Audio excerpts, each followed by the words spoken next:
எப்படியாவது நாட்டை அடகு வச்சிடணும். வச்சாச்சு. எப்படியாவது திருப்பி எல்லாம் எங்க தலைவர் போராடுறாரு.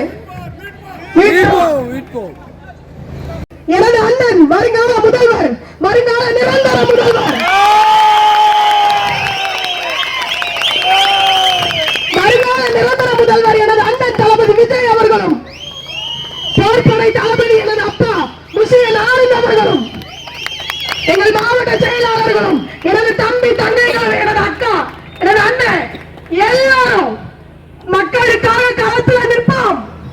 உயிரை போகும் சூழ்நிலை வந்தாலும், நீங்க என்னதான் இல்லாத பழிய போட்டாலும், சிறையில் தூக்கி வைத்தாலும், சிறைவாசம் என்பது எங்களுக்கு புதிதல்ல.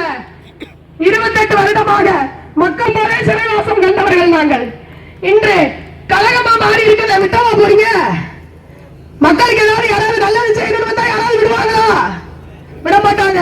அப்படிதான் நம்மளையும் பண்ணிட்டு இருக்காங்க.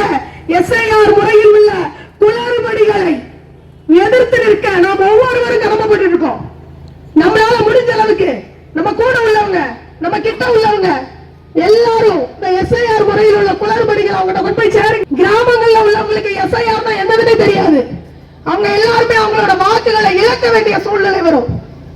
புது ஓட்டர்ஸ், புதுசா இப்ப ஓட்டு போட போறாங்க இல்லையா, என்னோட தம்பி தங்கைகள், அவங்க தான் 2026 வாக்கு சதவீதத்தை நிர்ணயிக்க போறவங்க. அதை கெடுக்கிறதுக்கு தானே உங்களுக்கு இந்த யோசனை.